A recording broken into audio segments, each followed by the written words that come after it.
यस्तो गर्नु पर्यो यार यस्तो गर्नु पर्यो मेरो विभाग चाहिँ दाल दाल हेटा छ के हो विशाल फुफुको दाल चाहिँ खाल खबर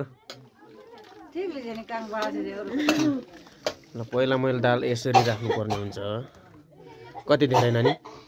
ल अब यिनीहरूले फेरि बाहिर गएर अचार थाप्छन् ल अब दाल